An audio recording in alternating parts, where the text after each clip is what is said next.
तो महत्वाचा आहे.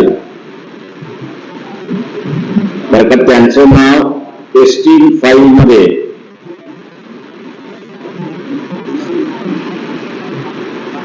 आल्यानंतर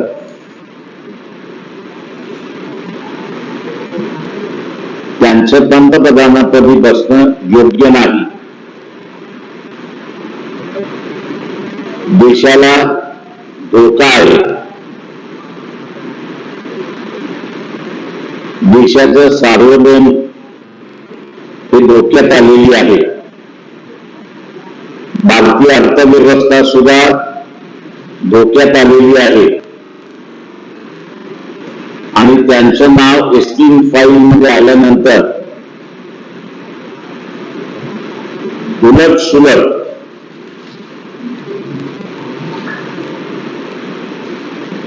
अमेरिका सारखे देश हे करारनामे करतायत. उदाहरण आपल्या सगळ्यांसमोर आहे.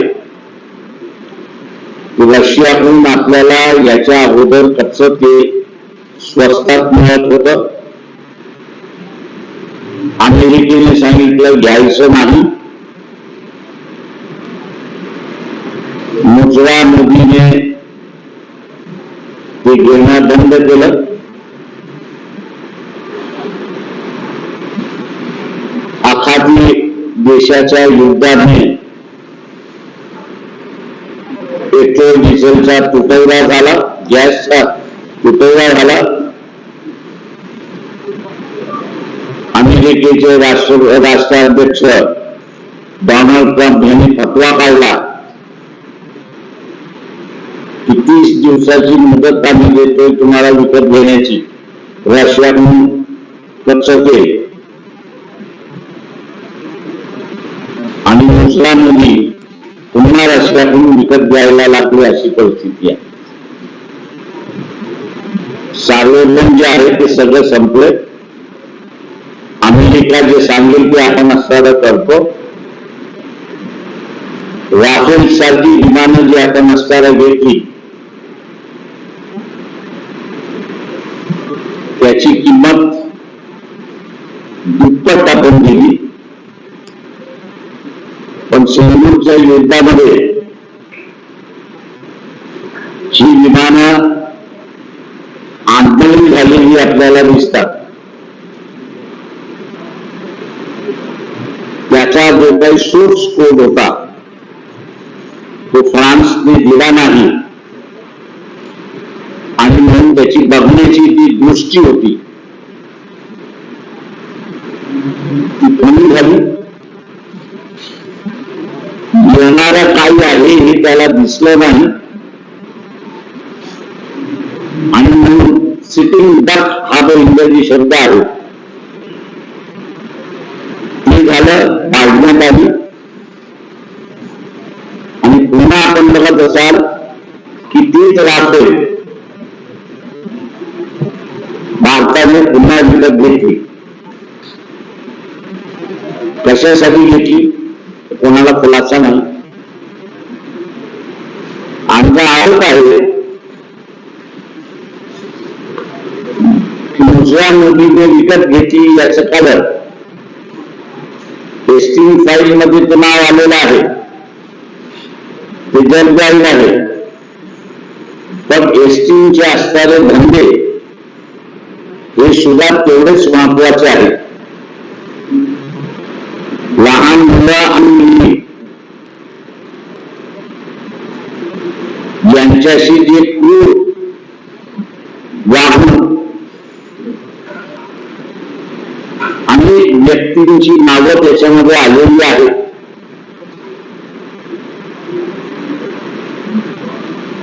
अजूनपर्यंत मोदींचं नाव नाही, पण ज्या पद्धतीने असणारा करारनामे केल्या जातात आहे त्या पद्धत त्याच्यामधनं या टेस्टिंग फाईल मध्ये बरंच काही दडलेलं आहे मोदींच्या संदर्भात.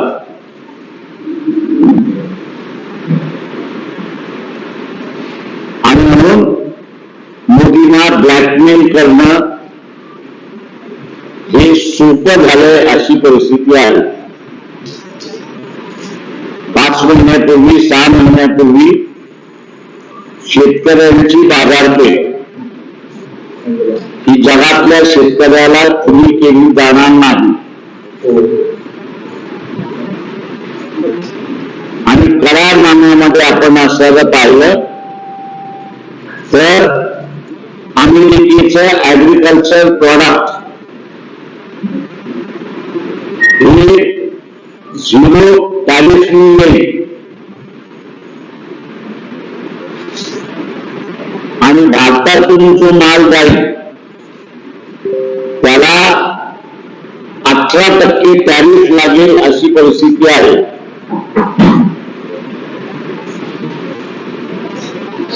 कापसाला आज शासन 8,000चा भाव देते क्विंटल पाठीमागे. क्विंटलला 8,000 रुपये मिळतात.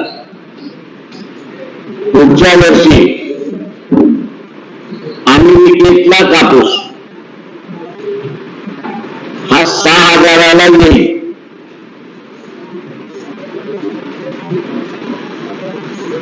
हे जे सगळे जिनर्स आहेत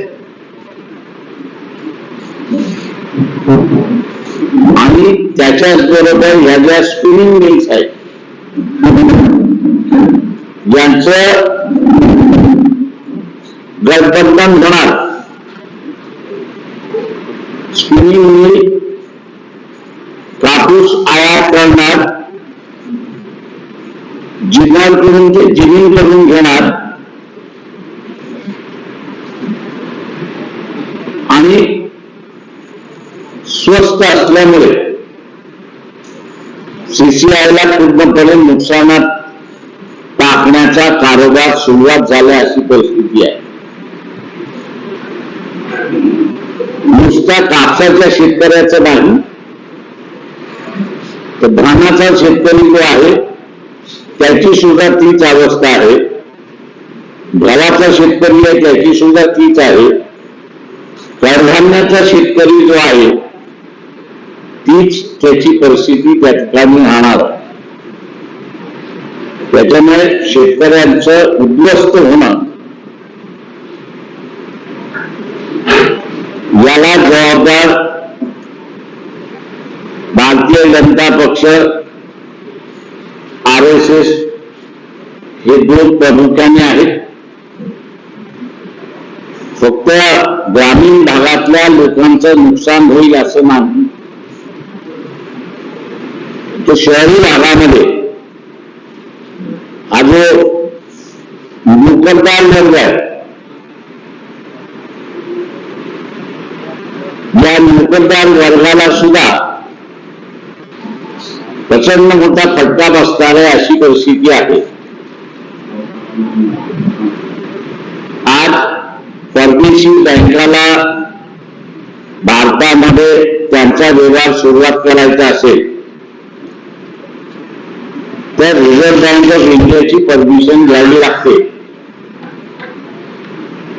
आत्ताच्या याच्यामध्ये फायनान्स सेक्टर म्हणजे अर्थशास्त्र अर्थ विभाग हा पूर्णपणे मोकळा केलेला आहे आणि विदेशी बँकांना इथलं मार्केट खुलं केलंय अशी परिस्थिती आहे. त्याच्यामुळे बँकांमधले असतील, कारखानदारामधले असतील, इथल्या कामगार वर्गाचं म्हणजे मेहनतीने काम करणारा कामगार आणि व्हाईट कॉलर कामगार हे दोघंही इफेक्ट होणार आहेत. बेरोजगारीच्या मार्गावरती जातील अशी परिस्थिती आहे. ही परिस्थिती बदलायची असेल तर नरेंद्र मोदींना राजीनामा दिला पाहिजे. जे चारित्र्याच्या गप्पा मारतात, संस्कृतीच्या गप्पा मारतात, राष्ट्रभक्तीच्या गप्पा मारतात, असं जे RSS आहे या RSS ला जाब विचारण्याचा धर्म आंदोलनाचा कार्यक्रम आहे. मी तमाम मतदाराला आवाहन करतोय, भारतीय नागरिकाला आवाहन करतोय की ईस्ट इंडिया कंपनी ही चालून आली, तिला इथे युद्ध करावं आणि इथल्या राजे रजवाड्यांवरती ताबा मिळवावा लागला आणि मग पुढच्या व्यवस्थेवरती त्यांचा लागला. परंतु बाबासाहेबांनी आपल्याला असताना इशारा दिला होता, डॉक्टर बाबासाहेब आंबेडकर यांनी असताना इशारा दिला होता, यापुढे कुठल्याही देशाला जिंकायचं असेल तर युद्धाची गरज नाही, येण्याची ताकदच ती करू शकेल. आणि करारनामे जे झाले त्या करारनाम्यातून भारत गुलामीच्या मार्गावरती स्वतःच सार्वभौमिकता ज्याला म्हणतो ती गमवण्याच्या उंबरठ्यावरती आहे. तर इथला असणारा जो मध्यमवर्गीय आहे की ज्याला आपल्या मध्यमवर्गीयामध्ये 80% सवर्ण वर्ग आहे की ज्याला असं वाटतंय की मोदींच्या जात वर्चस्व राजकारणाला आपण शोध दिला तर पुन्हा जात वर्चस्वाचं राजकारण करणारा कोणी राहणार नाही. या खोट्या मध्यमवर्गीयांना मी सांगू इच्छितो की हा देश बरोबरीच्या मार्गाने चालणार आहे आणि त्याचा वेळ हा वाढणार आहे. पण या खोट्या स्वप्नामध्ये राहिला तर देशाचं सार्वभौम जिथं धोक्यात येईलच. पण भारतामध्ये सुद्धा एखादा एसटी हा जन्माला येऊ शकतो आणि असा व्यक्ती भारतामध्ये जन्माला आला. या मध्यमवर्गीयांना मी सांगू इच्छितो की आपल्या घरामध्ये गळ्यामध्ये आलेला मुलगा आणि मुलगी हिची सुरक्षितता धोक्यात आलेली आहे. तेव्हा आपल्या कुटुंबातल्या गळ्यात आलेल्या मुला मुलींचं संरक्षण करायचं की खोटं स्वप्न दाखवणारा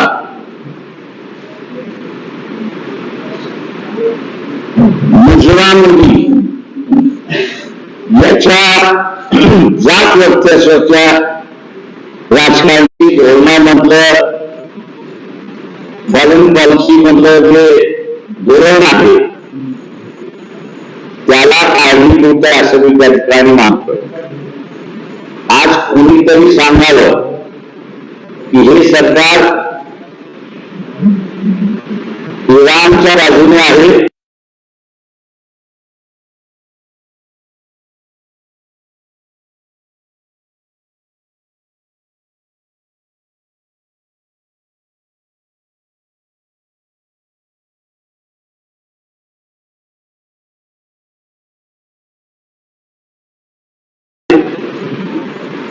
हे सरकार इस्रायलच्या बाजूने आहे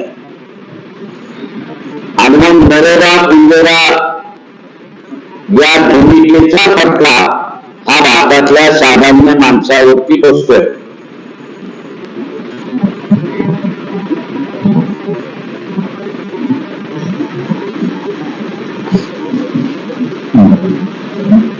आम्हाला कुठेतरी वास येतोय की एसटी फाईलमुळे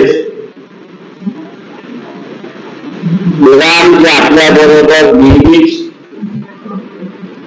काश्मीरच्या प्रश्नाबरोबर राहिलं, त्यांना आज आपण हवेवरती सोडलं. धमकी आली की काय, की एक पत्र तुमचं मिळालेलं नाचण्याचं उद्या आणखीन जे आहे ते रिलीज करायचं का, आणि ते बाहेर पडू नये म्हणून मोदींना नरोबा खंडोबाची भूमिका घेतली आहे का, हा महत्वाचा प्रश्न आहे.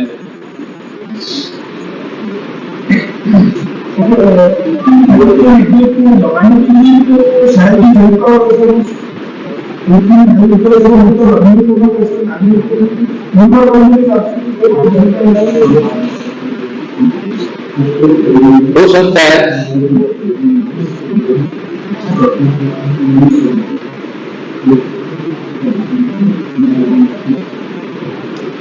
सर, अमेरिकन आपल्याला एक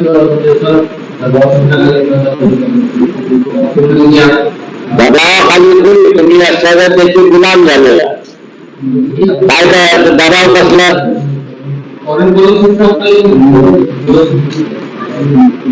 काय तुमचं सामान्य माणसाचं धर्माचं राजकारण सुरुवात झालं की देशाला गुलामीचं राजकारण सुरुवात होतं. रक्षा संघटना इतर कुठले नेते महाविकास आघाडीशी संबंधित असतील किंवा काँग्रेसशी संबंधित असेल, तुम्ही सगळं आम्ही असताना सगळं हे करतोय की जे भारतीय जनता पक्षाबरोबर जाण्याचा मार्ग शोधतात आहेत, सहानुभूती ठेवतात आहेत, अशांना आम्ही बरोबर घेतलेलं नाही. ज्यांची क्लिअर कट भूमिका भारतीय जनता पक्षाच्या विरोधात आहे अशांनाच आम्ही एकत्र करून हा लढा उभा करतोय.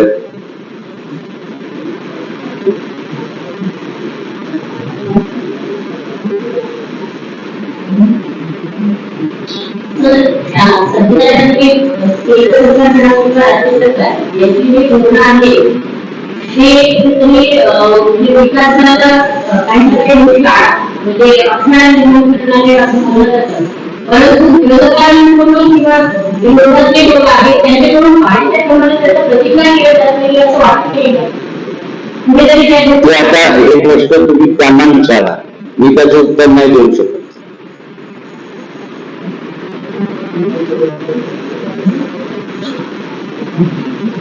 चल, थँक्यू सगळेजण.